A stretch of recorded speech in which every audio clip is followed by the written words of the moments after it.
Hi guys, इस छोटे video में हम 4 कंपनी का एनालिसिस थोड़ा कर लेते हैं, उनका रिजल्ट कैसे आया है। बहुत ही प्रेडिक्टेबल था एक्चुअली, क्योंकि अगर आप देखोगे businesses like ITC, Hindustan Unilever, Nestle, मतलब इनका इतने बड़े बड़े जो साइज़ है, ये हमारे कंट्री में अगर आप देखोगे ऐसे बिजनेसेस हर जगह में फैल चुके हैं, ठीक है। तो इनका पेस ऑफ ग्रोथ हमेशा कम होगा। और प्रॉब्लम क्या होता है बहुत इन्वेस्टर का, वो साइज देख के घुस जाते हैं, हिस्ट्री देख के घुस जाते हैं। जैसे फॉर एग्जांपल अगर मैं आईटीसी का बात करूं, ठीक है, आईटीसी ने अपने टॉप लाइन को ना ग्रो किया ना बॉटम लाइन को ग्रो किया, ठीक है, कोई ग्रोथ है ही नहीं। अगर आप देखोगे फिर उसके बाद आता है आपका हिंदुस्तान यूनिलीवर, 3 से 4% का ग्रोथ है। और अगर आप नेस्ले को देखोगे, इन सब में से बेटर है 8% का ग्रोथ है। और जब मैं ग्रोथ का बात कर रहा हूँ, मैं टॉप लाइन का ग्रोथ का बात कर रहा हूँ, मतलब सेल्स का ग्रोथ का बात कर रहा हूँ। तो इन तीनों में नेस्ले सबसे अच्छा है, बिकॉज नेस्ले अभी भी 7, 8, 9, 10% से ग्रो कर रहा है। लेकिन प्रॉब्लम यही है ना कि लाइक आज आपको स्टॉक मार्केट में अगर आप आते हो और आपको वेल्थ क्रिएट करनी है, तो हम ऐसे कंपनीज में इन्वेस्ट करके पैसा नहीं बना सकते हो जो ऑलरेडी फैल चुका है, जो ऑलरेडी हर जगह में है हमारे देश में। Just imagine, is there any district in this country जहाँ पे हिंदुस्तान यूनिलीवर का प्रोडक्ट्स नहीं है, या आप आईटीसी का लेट्स से सिगरेट नहीं बेचता है, हर जगह बेचता है, राइट। तो ऐसे कंपनीज में क्या होता है कि ऐसे कंपनीज जितना ज़्यादा प्रॉफिट करता है, जैसे अगर मैंने देखा होगा, मैंने वो लॉन्ग पोस्ट में लिखा भी है, आईटीसी ने जो डिविडेंड डिक्लेयर किया, राइट, वो पूरे FY24 का प्रॉफिट से इस बार दे देगा। क्योंकि अगर कोई कंपनी अपना प्रॉफिट 100 रुपये बना रहा है और उस पूरे 100 रुपये को डिविडेंड बना के दे रहे हैं, मतलब कंपनी आपको बोल रहा है कि लाइक हम कहाँ ग्रो करेंगे, राइट। और अब स्टॉक मार्केट में क्यों आते हो आप मुझे बताओ, लॉजिकली सोचिए।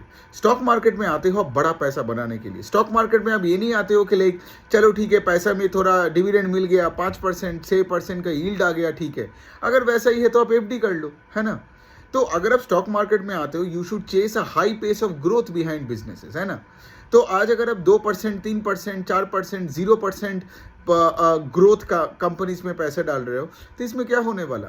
तो नेस्ले, आईटीसी, एचयूएल बहुत तगड़ा कंपनीज है, बहुत तगड़ा बैलेंस शीट, बहुत तगड़ा कैश फ्लो। लेकिन वही तो है ना, जिस कंपनी में ग्रोथ नहीं होता है ना, उस कंपनी का कैश फ्लोज और तगड़ा होने लगता है। उस कंपनीज का अगर आप देखोगे कोई प्रॉब्लम ही नहीं होगा आपको बैलेंस शीट में, डेट नहीं है, सब कुछ ठीक है। लेकिन पॉइंट वही है ना कि ग्रोथ, जहाँ पे मतलब जहाँ पे कोई कंपनी ग्रो करेगा एट अ फास्ट पेस, तो उसी के पीछे ही पैसा भागेगा मार्केट में। तो पेस ऑफ ग्रोथ इन तीनों कंपनीज में है नहीं। अब जो चौथा कंपनी है हैवेल्स, उससे मुझे एक्चुअली थोड़ा सा ज़्यादा उम्मीद था। तो हैवेल्स का टॉप लाइन का ग्रोथ था 6% YOY। लेकिन अगर आप देखोगे प्रैक्टिकली, केबल एंड वायर में बहुत बड़ा बूम चल रहा है। आपने देखा होगा पॉलीकैब का जब रिजल्ट आया, Polycab grew top line by 28%, bottom line by 55%। लेकिन हैवेल्स, आई एग्री, हैवेल्स पॉलीकैब से थोड़ा बड़ा कंपनी है, लेकिन हैवेल्स का अगर आप देखोगे पूरा, अगर मैं थोड़ा सा डिवीजन का बात करूं, उनका केबल डिवीजन है 40% ऑफ रेवेन्यूज़, फिर उनका स्विच गियर का डिवीजन है, I think that is 15-20% of the revenues, फिर उनका लॉयड का पूरा पोर्टफोलियो है। लॉयड एक कंपनी है जो ये AC TV फ्रिज बनाने वाला, जो 2017 में उन्होंने लिया था, that is also 15-20% of the portfolio. फिर उनका LED लाइटिंग वाला पोर्टफोलियो है।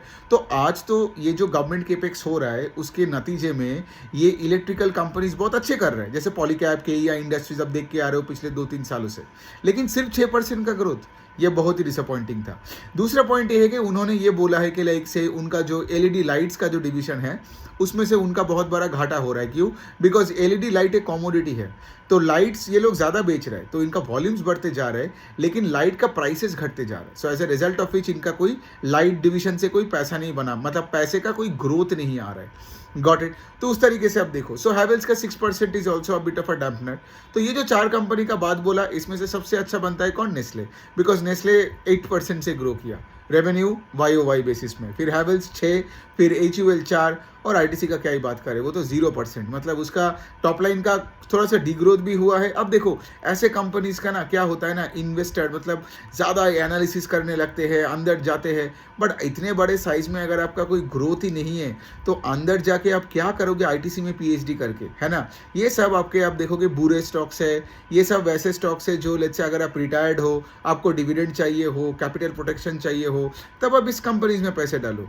लेकिन if you are in your 20s and in your 30s, 30s और even in your 40s, right, आपको चाहिए वेल्थ क्रिएशन स्टॉक मार्केट में 20-25% का CAGR चाहिए। और वो कैसे आएगा? अब यू कैन जस्टिफाई ITC का पिछले 3 साल का रिटर्न देख के, लेकिन मैं ये भी बोल सकता हूँ ITC का पिछले 8 साल का चार्ट देख लीजिए, फिक्स डिपॉजिट ने ज़्यादा रिटर्न दिया है।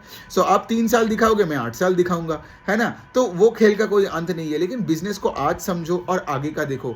आज तो कोई ग्रोथ है ही नहीं, तो आप पीछे देख के 3 साल या 8 साल का लड़ाई किसके साथ कर रहे हो और क्या ही ITC को डिफेंड कर रहे हो। बिजनेस पे ग्रोथ नहीं है, मतलब इसमें उतना पैसा बनेगा नहीं, लेकिन गवाओगे भी नहीं उतना। क्यों? बिकॉज वो ITC है, सारे प्रॉफिट्स डिविडेंड बना के दे रहे हैं, कंपनी इतना स्टेबल और सेट है, सिगरेट पीना तो बंद नहीं होगा देश में, लेकिन पैसा बनेगा भी नहीं। आपको ये भी दिमाग में रखना है।